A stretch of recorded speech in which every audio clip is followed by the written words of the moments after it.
With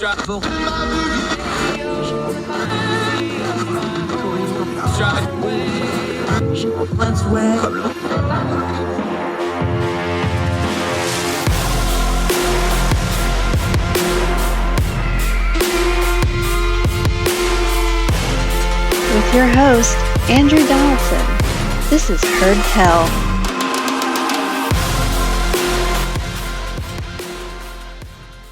Welcome to Heard Tell. You've probably heard Tell folks say things like Twitter ain't real life or social media ain't real life, and there's truth to that. We use it in a political context that it is a bit of an echo chamber. It is a bubble. It is a certain small slice of America. Only 20% of Americans have a Twitter account. A very, very small amount of those are active folks, and there's data about how much of that is just recycled noise. It's one of the things we do. I love Twitter, but there's a lot of noise there, especially news media noise and political noise and cultural noise. It's something I've long told folks. And the reason I got on Twitter in the first place is because it opened my world up, and there's a lot of good people on there. A lot of those accounts are real people, even though a lot of them are pseudonyms, or a lot of them are people putting up a front for either business reasons or ideological reasons. But there's real people on there. Roughly 4 years I've been on Twitter and writing publicly, and now doing media and radio and Heard Tell and other things. I've been fortunate to meet some amazing people on there. One of them passed away. Patrick Anders, you may not know that name. He was on Twitter under President Dog. Before that, Patrick Non-White. A lot of people knew him from the Pope Hat blog from years ago. He was a lawyer, brilliant mind. I just knew him more as a friend. We talked about politics and stuff. We became friends online, commiserating over health things. I've had a bit of a complicated health issue the last few years. In fact, that's what got me on Twitter, was when I had some really serious health problems and I couldn't, work the quote unquote real job anymore. And I was trying to figure out what I wanted to do to fill my days. I started writing, got on Twitter, and well, you see, I'm here now. Patrick and I should say, just let me get through this. We commiserated on that stuff. We'd spent time in some of the same hospitals. His health was chronically not good. In fact, the couple times I got to meet him in person, he had trouble just walking, just doing normal things. But his spirit was indomitable, and his mind. I get to work with a lot of brilliant people, some of the smartest people I've ever met, because of what I get to do and I'm privileged to do, whether they're academics or lawyers or politicians or commentators. Just we surround ourselves on purpose with really, really smart people. Patrick was as smart as any of them. His intellect was amazing, his wit. He saw things a certain way. It wasn't just a brilliance, but it was a way to apply that amazing mind of his. He could be very, very cutting with his wit. He was a classical cynic, and I mean that as a compliment. He just distrusted almost everything and could figure out a way to cut it down to its bare bones in a very, frankly, delightful way in a lot of things when it came to things like politics and phony folks and things like this. And I don't want to belabor the point, but people talk about Twitter ain't real life. Well, that's not true. This wouldn't hurt. A lot of these tributes that you've been seeing from a lot of folks, Ken White from Pope Hat wrote a wonderful one. I'm going to link to it. Please make sure you read his. But a lot of them, and Ken's was one of them, they've been starting out the same on social media, and in some of the written ones I've seen of, I never got to meet him face to face. I'm blessed that I did get to him and his wonderful wife. And if you haven't heard their love story, please go read her social media posting the last few days as she works out her grief. He had bad health, but this was somewhat unexpected. In fact, it was, well, he's in the hospital, we're going to have a procedure. And it was like, well, he's not doing great, but I think he's going to be okay. We'll go. And then all of a sudden we've lost him. And I kept thinking about how blessed I was to actually get to meet him, because all these people talk about, well, we were internet buddies, we were internet friends. I never actually got to meet him, but we got to talk, and how much he affected people's lives, even not meeting him. I am happy to tell you that what you saw and what you saw in those direct messages and on the text messages, or however you got to communicate with him when you got him across the table from you with some food in front of you, that's exactly what you got. He was brilliant. He could be cynical and cutting. He could be extremely kind. He's the kind of guy where him and his wife would drive down 2 hours just to come and eat lunch with me to make sure I was okay. That's the kind of person you're dealing with here. Last night, we were doing our Twitter supper club, which has become such a meaningful thing to me and a lot of other folks. And Patrick, of course, joined in on that. He loved food, was a big foodie. And somebody had made a homemade batch of ramen. And I tagged his account on it. And a couple people immediately went like, hey, he died or he passed away. Or one person DM'd me is like, he passed away, don't you know? No, I know. Let me tell you the quick story on that.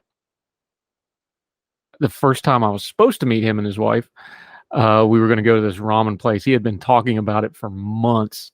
Like, when we meet in person, we're going to go to this ramen place. It's a specific one. We're going to go. It's up in Greensboro.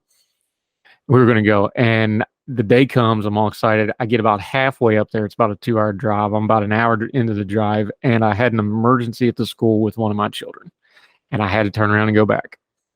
And I called his wife, and they were sitting playing a video game, of course, because that's what they did when she was in a lot of the times. And I was just apologizing profusely. And they're like, don't worry about it. Don't worry about it. You know, we understand completely, you know, what it is. Take care of your kid. So I never got to the ramen place. Of course, they did what any good Twitter supper club folks would do. They posted very gratuitous pictures of the ramen. But I was supposed to go eat ramen with him, and we talked about it, and he loved ramen and Asian food specifically. So after that, every time somebody had a good ramen or a good Asian dish or anything involving noodles and bowls, I'd tag him on it. And it kind of became a bit of a running in joke. One is because I was, you know, rude and didn't make my appointment, even though I had a very good reason not to with him. And the other was kind of a promise of like, hey, we're going to do ramen someday. We're going to get this ramen in. We're going to do ramen. And this went on for a while. And of course, him and his wife, they were dating then. They got married. They're a wonderful love story. Getting to sit across the table from them. We ate other times. We ate Big Country breakfast. First time I actually got to meet him in person. Last time I got to meet him, we did Greek here where I live, which was wonderful. If you sat across the table from them, you could just sit and watch how they looked at each other.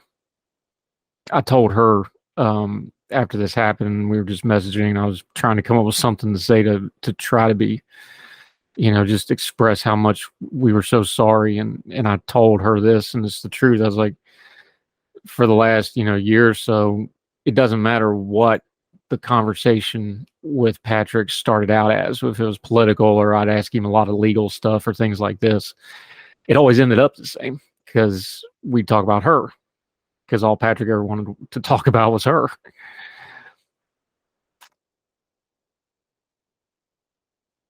So we didn't get to the ramen.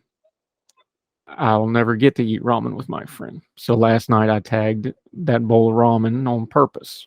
As long as that account's up, I told people this on Twitter publicly, he's gonna get his tagged ramen tweets as long as Neva and them decide to leave his account active. My father always says this thing about how the world's lacking characters. There's so many people that are the same. There's so many people that just conform or go along, or they get in their in groups. He taught high school for 35 years, and it was one of his bugaboos is like, our school system, we just try to make everybody the same. He'd say that there's not enough characters in the world. There's not enough curmudgeons. There's not enough, you know, oddballs in a good way. Patrick was a character in all the wonderful, amazing ways that word can mean. He was unique. He was whip smart. He would talk for 5 minutes on something, and all I could think of was, man, I wish I could pull my phone out and Google what he's talking about, because I have no idea what he's saying, but it's brilliant. I'm so very blessed to have got to meet one of those online friends in person. I wish we would have had more time. I wish we would have got that ramen. I wish I could help his family's grief more than I am. I can't do anything but send them messages. And of course, if they needed anything at all, I'd drive there now. I miss my friend. It's good to see the outpouring of emotion online, of how much he meant to people online. Take it as a lesson. Yeah, Twitter ain't real life and Facebook ain't real life, but those are real life people, and they are what you make of it. Patrick made it about touching a whole lot of people's lives in really, really good, meaningful ways. We can only all hope to do the same. God bless my friend's family. I look forward to seeing him again soon. We'll do the rest of our regular Hurt Tell right after this.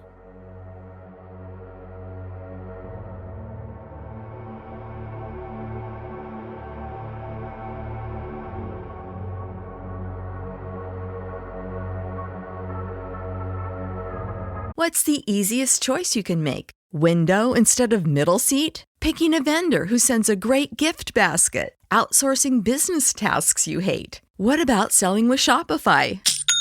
Whether you're selling a little or a lot, Shopify helps you do your thing, however you cha-ching. Shopify is the global commerce platform that helps you sell at every stage of your business. From the launch your online shop stage to the first real-life store stage, all the way to the did we just hit 1 million orders stage. Shopify's there to help you grow. Whether you're selling scented soap or offering outdoor outfits, Shopify helps you sell. Wherever and whatever you're selling, Shopify's got you covered. Sign up for a $1 per month trial period at shopify.com/try. Go to shopify.com/try now to grow your business, no matter what stage you're in. Shopify.com/try.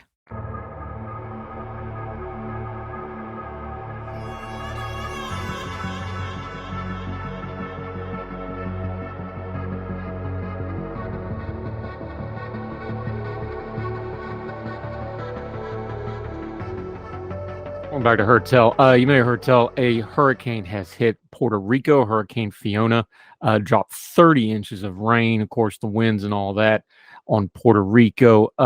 It looks like, as they start to do the initial cleanup here, this is not going to be Maria. This is not going to have that massive death toll of thousands of people that we dealt with that. However, it is extensive damage, extensive flooding. For folks that don't know, most of Puerto Rico is very mountainous. So there's some built-in trouble here. Anytime you have floods, you got mountains, you got valleys. Flooding is horrible. It's destructive. And we all know from Maria that there's issues with getting aid in and out of that island. Now, here's part of the problem here. People are going to politicize this really, really quick. There's a lot of layers to the political problems when it comes to Puerto Rico. There is all the FEMA relief from the last hurricane 5 years ago. They spent about 81% of it. This is from the New York Times. As of last month, the island's government had spent only about $5.3 billion, or 19% of the $28 billion in funding that FEMA has committed for the post-2017 recovery projects, according to the GAO. A large majority of this spending, this is New York Times, 81%. It's gone to emergency relief, such as debris removal, but considerably less had gone towards permanent work, such as improving of the roads and utilities, infrastructure, not the buzzword, the actual stuff you got to do, like drainage and things like this. Mr. Curry, this is Homeland official, disclosed the figures in testimony last week before a House subcommittee regarding FEMA's work in Puerto Rico since Irma and Maria. He also identified several reasons the recovering had been a slog. Today, some of the good news and why partly the death toll may not be so bad, although the entire island once again lost power. FEMA had twice the numbers of generators on the island, 9 times the amount of water, 10 times the meals, and 8 times the number of tarps compared to 2017. That's on the island, and that's the big part, because part of the problem is trying to get stuff in and out of there, and once you got it there, the government was having all kinds of trouble distributing it. There's accusations of incompetence. There's accusations of corruption. Let's be adults here. Corruption and incompetence are not new things to the government of Puerto Rico, nor is how America and the federal government has dealt with Puerto Rico. which is sometimes they don't pay attention to them at all. Sometimes they pay too much attention to them. Long story short, if you can help the folks in Puerto Rico, they're going to need it. But what would have really been nice the last 5 years was to stay consistently holding government, both in Puerto Rico and the federal government, accountable. Because when you don't hold them accountable, these massive amounts of money, things don't get done, things don't get taken care of. And here we are again. Now, thankfully, again, we're not going to have the massive loss of life as last time, it looks like. But a power grid of an entire island failing is really bad. And folks having to suffer humanitarianly because government is not taking care of their appointed duties is really, really ungood. For some reason, we don't want to learn this lesson. So start today, whether you're Puerto Rico or anywhere else, making sure your government's accountable for what they do for disasters. Because once it happens, what they did to prepare for it's going to be laid bare. And then it's too late to do anything about it.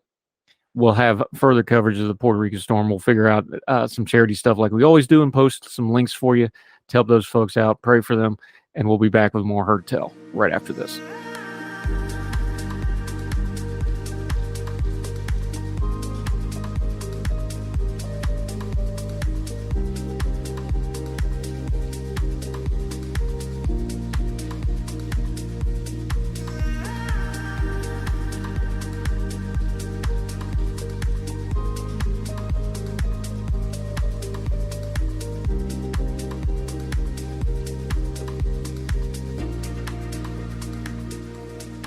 Welcome back to Heard Tell. It's morning as I record this. It's evening where he's at because he's down in New Zealand. We're really thrilled to have him. Aadi Golchha is joining us. He is an economic commentator. He's got a great podcast, the Economic Review Podcast. We'll talk some economics here in a minute with him. He's also a Young Voices contributor. How are you, sir? Thank you so much for the time this evening for you, morning for us.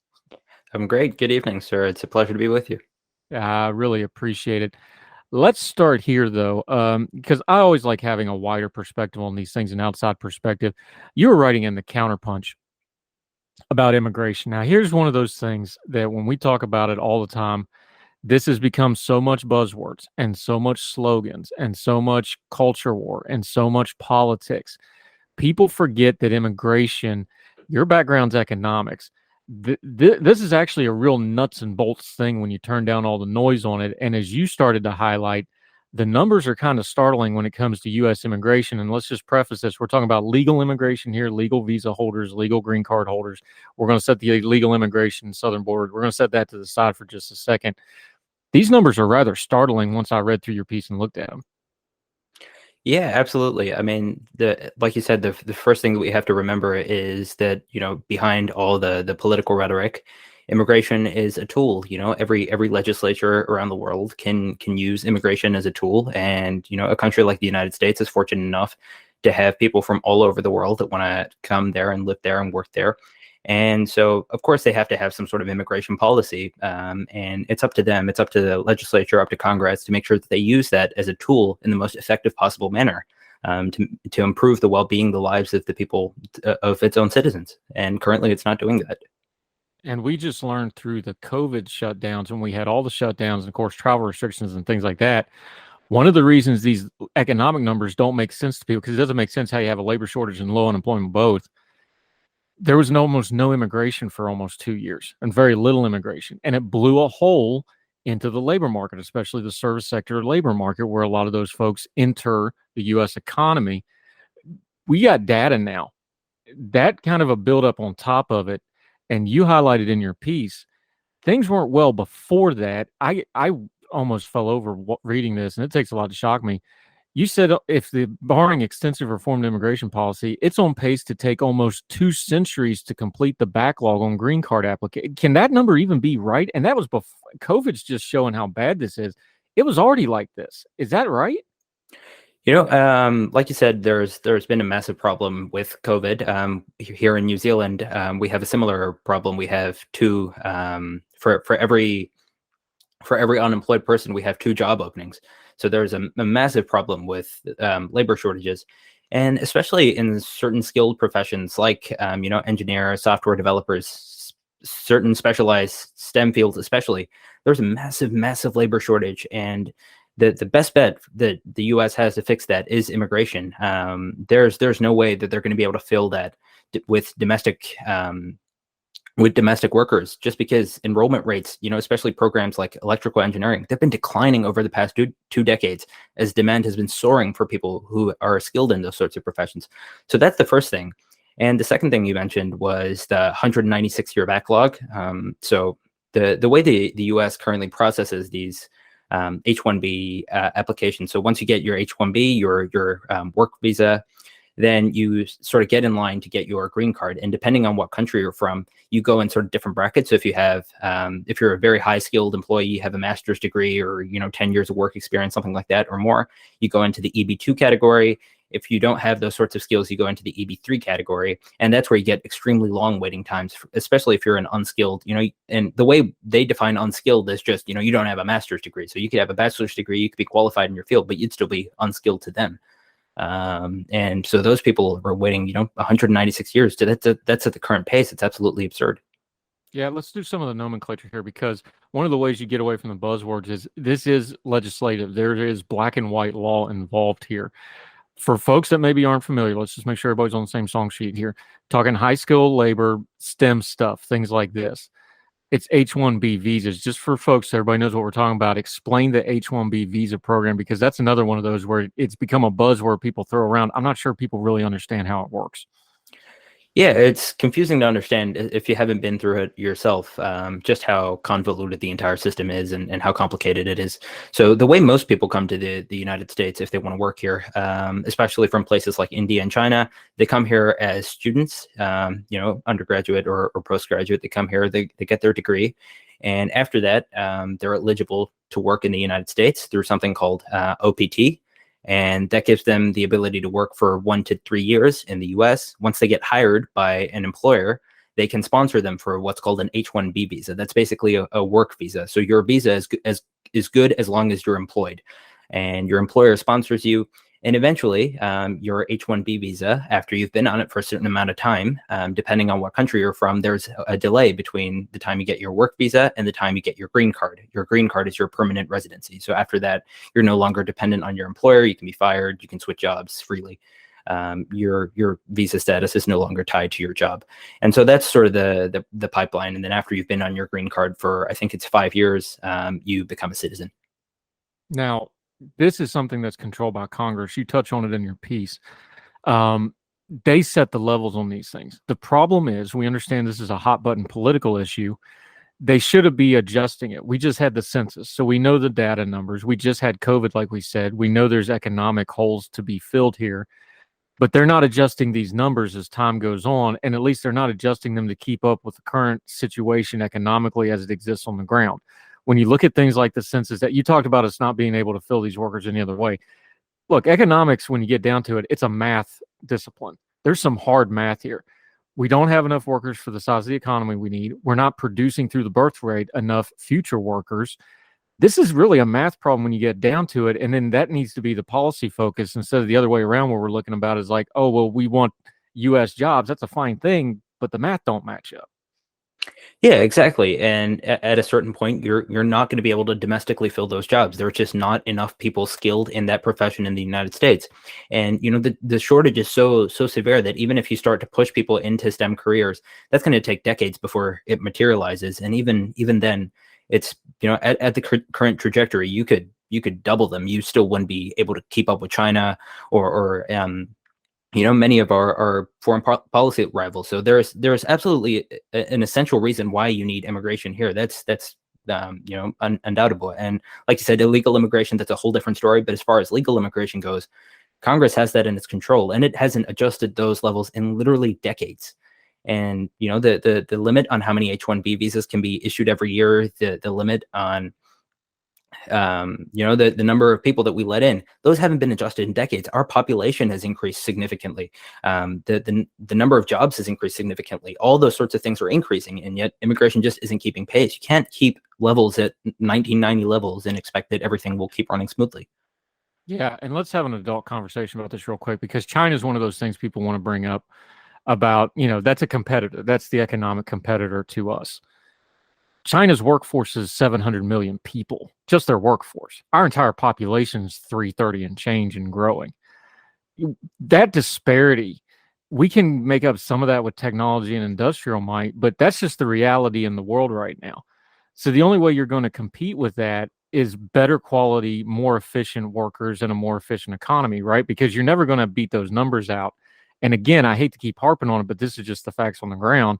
Unless you bring in the best in the world, those worldwide, the top talent, unless you're having an environment like that, you have no chance to compete with just the sheer numbers, do we?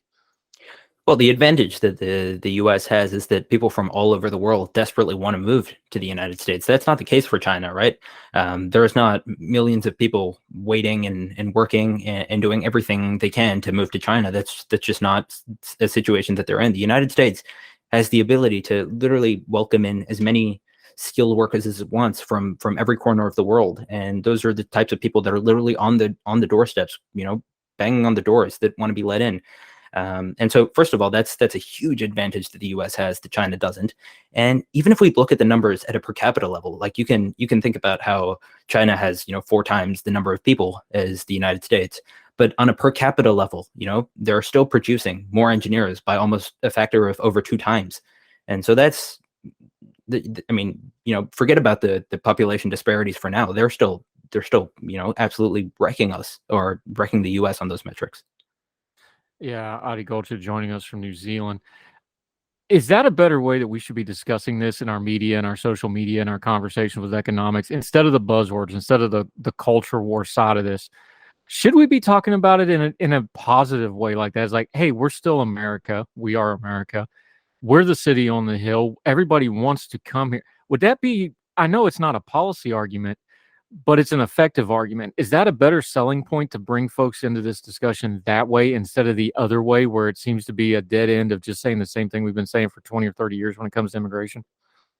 I think there's sort of 2 things when you think about immigration, right? There's the economic aspect to it, and I don't think discussing the economic aspect as far as the media, or as far as the public discourse is concerned, is particularly efficient, right? We can talk about how many STEM worker shortages, how big that shortage is, how many immigrants we let in. We can use all this terminology and all this math, but ultimately that's not what people think about when they think about immigration.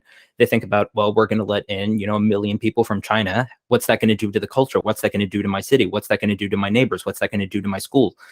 All those sorts of things are the first thing that people think about. They don't think about the economic impact. They think about the cultural impact, because that's what affects them most closely in their day-to-day lives. And if you're someone who's lived in your neighborhood your entire life, and you see the demographics slowly changing and becoming more and more or being filled with a higher population of foreign-born people, that can obviously not, even if you're not racist or xenophobic or whatever, that can still sort of change the culture around you in a way that you're maybe not happy with.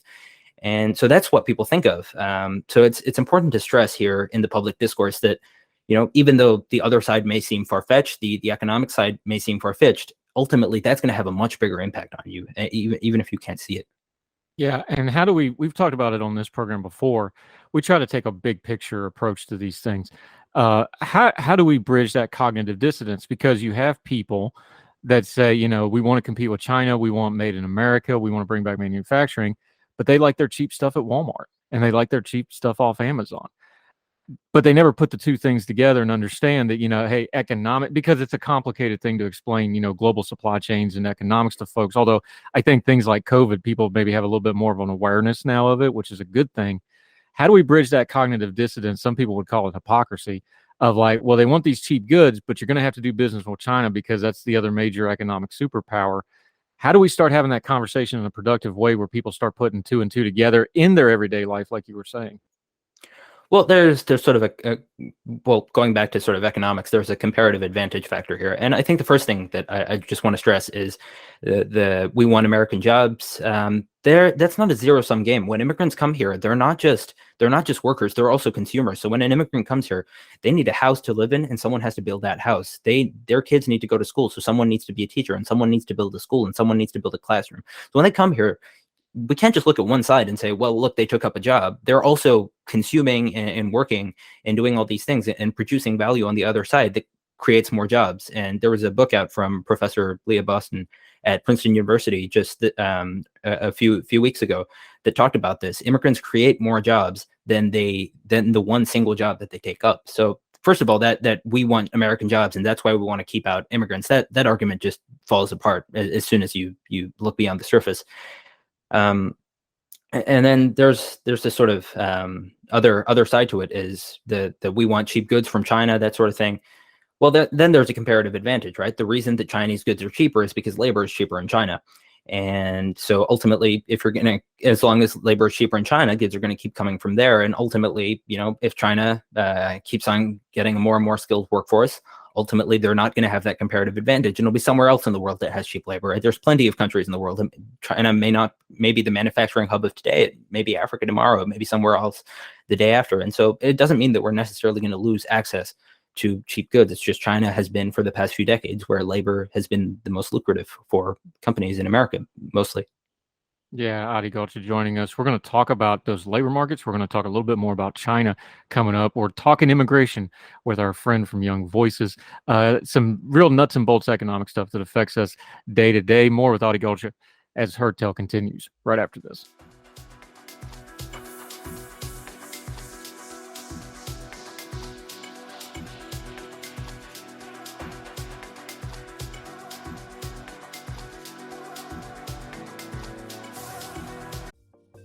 Folks, if you've listened to the Heard Tell program, you've heard our friend Gabriella Hoffman, but you need to make sure you're checking out her podcast, District of Conservation. It's a podcast exploring the nuances of true conservation efforts from DC and beyond. From topic discussions to exclusive interviews with conservation and energy newsmakers, Gabriella keeps listeners appraised of the latest news stories while elevating important voices. Listen to the District of Conservation on Apple Podcasts or wherever podcasts are played.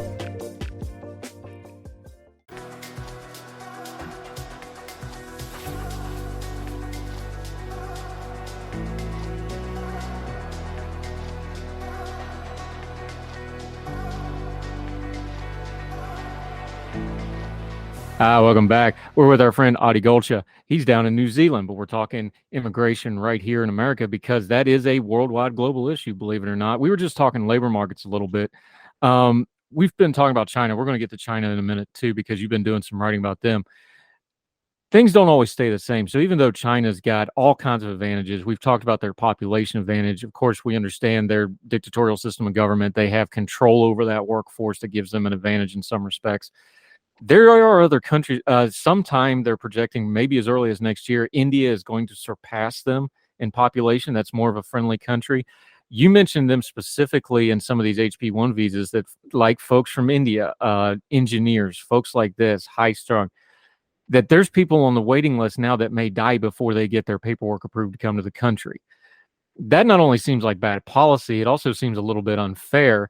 And if we're going to compete with an adversary like China, don't we want to have immigration towards friends like India and maybe work with them and be like, hey, these are friends and allies. They can help us compete with China. We should be lowering barriers, not increasing barriers here. Would that make sense? But that's not how the policy is it? Oh, absolutely not. I mean, the U.S. is shooting itself in the foot. As soon as you start to look at the numbers, it's mind-boggling, right? Nothing makes sense in terms of how Congress has handled this issue. It's all driven by political rhetoric.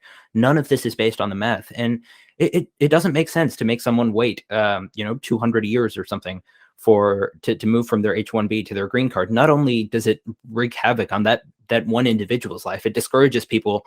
Current students in India, their best and brightest talent is going to look over and say, well, do I really want to put myself through decades of uncertainty in trying to get a green card someday and always be faced with the risk that someday, I might lose my job and then I'm just going to be deported back here and have to start over from square one? Or what if, Canada, your neighbor to the north, they're significantly more friendly. You go there, I think it takes 3 to 5 years and you become a permanent resident there. They don't make you go through any of these hurdles. They have a simple point-based system. And as long as you meet the criteria, you get their equivalent of a green card. And so, you want the best talent in the world, in Europe, in Africa, in Asia, looking over and saying, well, there's all these countries in the world. There's the UK, there's Canada, there's Australia, there's New Zealand. Why would they pick the United States if they make it this much more difficult. It's bad policy. Yeah, you're down in New Zealand, so just compare it and contrast it for folks, because I happen to have a real good friend that actually married somebody in Australia. They work in Australia. The requirements to get a work permit in Australia and New Zealand are just they're crazy. They are very, very strict on this. Is very high skilled labor. He's in the medical field. He does 6 months on, 6 months off because that's how his paperwork's written. Just compare and contrast, because I think we sometimes get in our whole of America and we don't understand in the other world. Australia and New Zealand have some of the strictest regulations in the world when it comes to immigration. Just compare and contrast it, just to give us an outside perspective real quick. Yeah, well, the way that immigration works in Australia and New Zealand, and I can especially say for New Zealand, I'm relatively familiar with the way the system works, is that it's a point-based system. So if you want to move here, they add up points for different things. If you studied here, you get a certain number of points. If you've been living here for 3 years, you get a certain number of points. If you're a young worker, you get a certain number of points, and then all those points add up for all these different desirable factors. Where you live gives you a certain number of points, what your salary is gives you a certain number of points.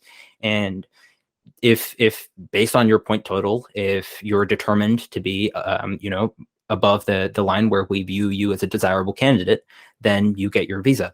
You can get your permanent residence and eventually your citizenship here. It's a little bit different in the US. The way you guys do it, there's a strict cap on countries, right? So it doesn't really, there's no sort of point-based system. It's just every year, no more than 7% of the H-1B visas can go to any one country. So China and India have the same number of H-1B visa slots as Iceland, right? Or New Zealand. China might have 2,000 times our population, but they get the same number of H-1B visa slots. And it just makes no sense. So I'm not saying that the point-based system is perfect. It obviously isn't. Like you said, Australia and New Zealand have very, very strict requirements in terms of who we count as being qualified and meeting that point threshold. And maybe that's not at the right level, right? There's a whole different debate to be had there. But at the very least, it doesn't have that sort of element to it where small countries and big countries all are lumped into sort of their own set of slots. Yeah, and if you're worried about geopolitics, we understand the humanitarian situation in China. We understand their human rights abuses.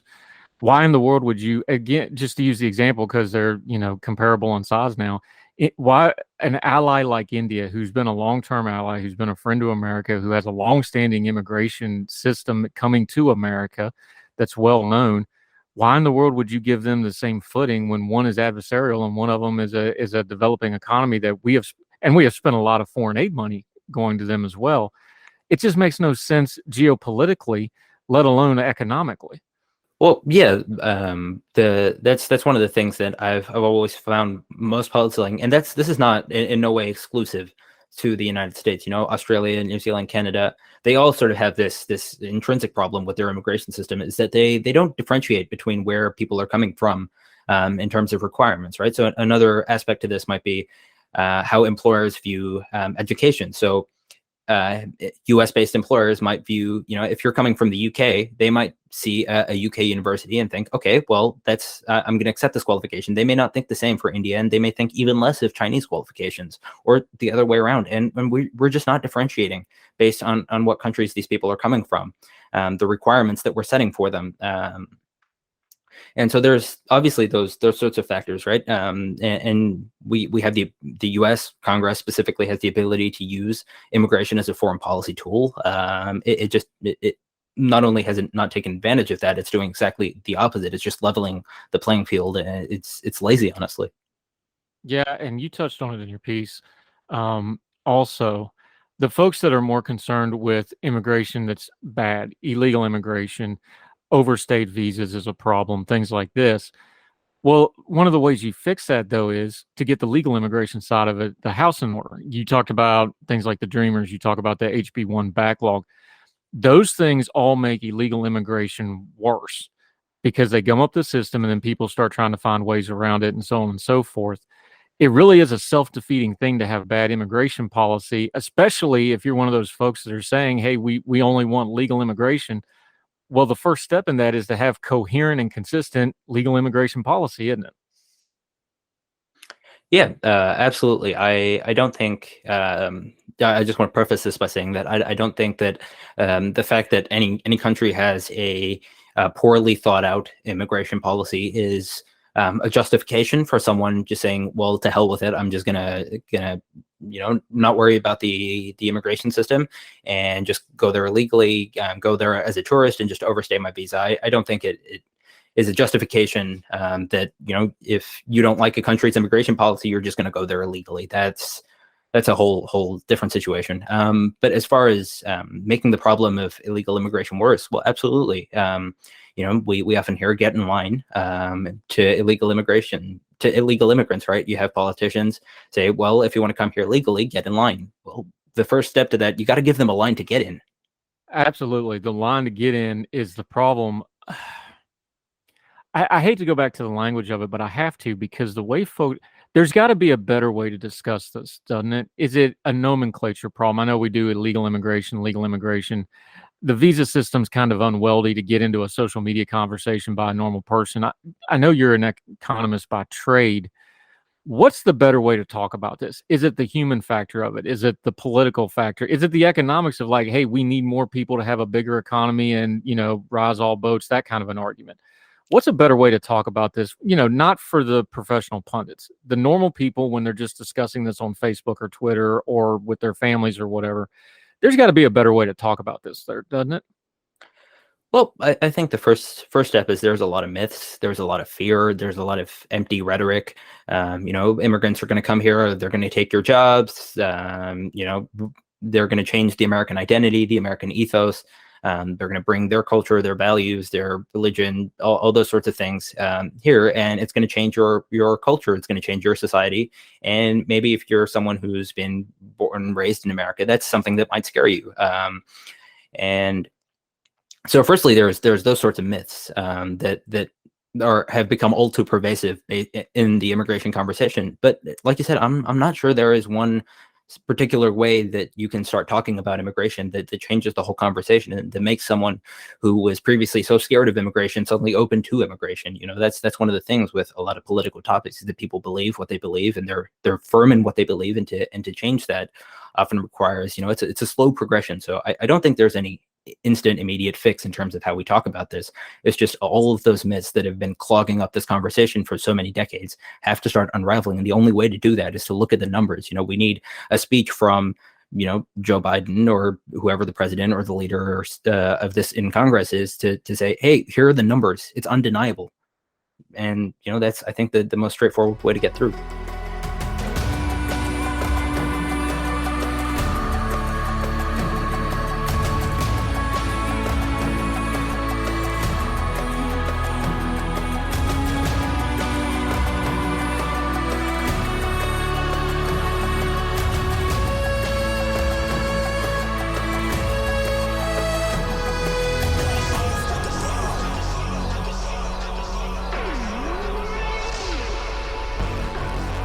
Yeah, I think you bring up an important point, because immigration's like a lot of other complex issues. Is part of the problem, and the reason it perpetuates to be a problem is somebody will want to fix one little piece of it. So they'll want to fix, the southern border, or they'll want to fix the visa system, or they'll want to talk about whatever else. And they'll just want to fix that one part of the problem is. And when you have a complex problem, it really does need to be an all of the above more than just this one thing kind of an answer in most cases. Is that how you look at the immigration problem with America? Is that there's so many facets to this? Is there is no one fix, and there's no one conversation, and there's not going to be any one election or two elections that fixes this. This has got to be an all of the above, concerted, probably a generational type effort to fix, isn't it? I'm not sure that it does, because the first thing that does is make anything exponentially more difficult to pass. Bills are hard enough to pass in Congress as it is, and so I think that the going for sort of this one massive bill that fixes all the issues with immigration, I don't think based on the current climate, that's going to get anywhere. There's no way they're going to have the votes to break the filibuster for that. The only other thing incremental reforms are possible here. For example, with the STEM worker shortage, one of the proposed pieces of legislation in this year's defense bill was that we remove the cap for high skilled STEM workers. And so we take away that 10, 20, 50-year waiting period for skilled STEM workers from India and China, because we need them and we want to attract more of them. And so let's stop making it more difficult for them. That was an incremental gain. It didn't fix all the issues with immigration, but it was a small reform. It had a decent chance of being passed. And so I think, maybe that's a broader conversation that we need to have as to why it's so hard to get bills through Congress. But insofar as just this issue is concerned, I think our best friend here is incremental gains, not going for that 5,000-page bill that's going to fix everything. No, I agree, because those 5,000-page bills are usually 4,000 pages of really bad stuff to get to the 1,000 pages that you need. To be clear, though, this isn't just STEM stuff. I know we're hitting the STEM stuff because that's kind of the obvious one, and that's what the H-1B is kind of designed for. Things like doctors, medical professionals, where they come to this country and we basically make them start from zero after 12, 14, 15 years of training, things like that. Does America, I think we have this, put your economist hat on for a second. We still talk in our politics. Joe Biden did it this week. He talks about, well, we're going to bring back manufacturing. We're not a manufacturing economy anymore. We're a service sector economy. Is part of it America doesn't understand their own economy right now? Maybe we still think of the economy as it was in the past and not as it is in the year of our Lord 2022. Is that part of the problem here too? And then we project that on something like immigration and those culture things you talk about, and it doesn't match up because it's not an updated version of what's really going on right now. Is that part of the problem here too? Yeah, well, absolutely. That's part of the problem when you have a president give a speech, and this isn't a Joe Biden thing. This is something Donald Trump would do as well. You go to a manufacturing town and say, well, we're going to bring back all the manufacturing jobs here, and we're going to bring back the coal mining jobs here.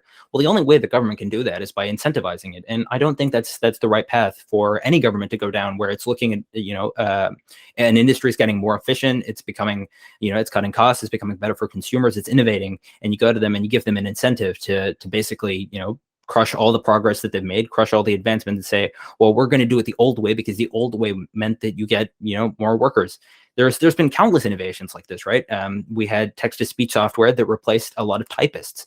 It wouldn't make sense for the government to say, well, every time you fire a typist and you decide to use text-to-speech software, we're going to fine you so much that it doesn't make sense for you to use text-to-speech software anymore. You have to use a typist. Well, yeah, it might fix the problem in the short term. Some typists might keep their jobs, but in the long term, that's not the direction you want to go in, where the government is picking and choosing what jobs it wants to keep. Yeah, no, and you don't have to convince me. I'm a West Virginian. I know the coal mines were over before most other people did. They knew.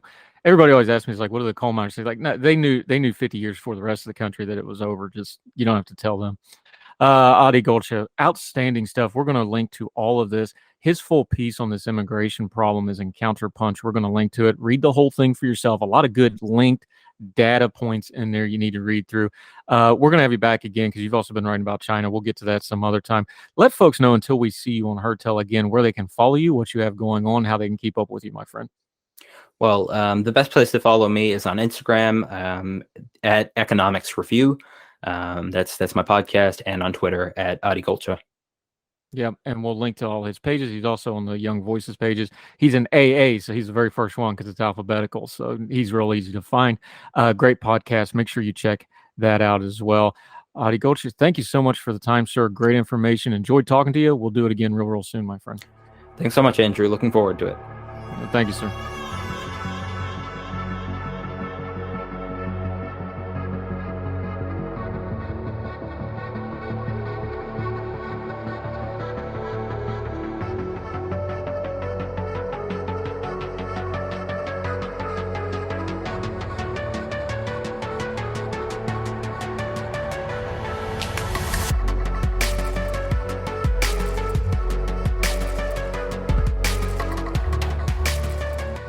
That'll do it for Heard Tell. A little different episode today, but thank you so much for joining us. Make sure wherever you're watching or listening, whether it's on the YouTube channel, the Facebook feed for our radio partner, Big Talker, any of the podcasting platforms, please make sure you like, subscribe, or follow.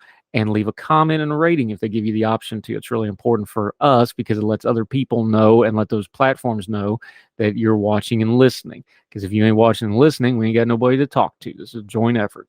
We appreciate you greatly. We'd love to hear from you. HeardTellShow@gmail.com. HeardTellShow on the Twitter. Our guest Twitter is always down below. Also, latest podcast on communism, deep dive with our friend Amanda Griffiths. That's up twice on Sunday. The review show, that's up. We've got 39 of the long form podcasts now, plus the daily radio show that you just finished watching or listening. We'll do it again tomorrow. So until we see you again, wherever you are, across the street or around the world, we hope you're well. We hope you're well fed. We'll talk to you real soon for more Heard Tell. All the music on Heard Tell is provided under a Creative Content license from monstercat.com.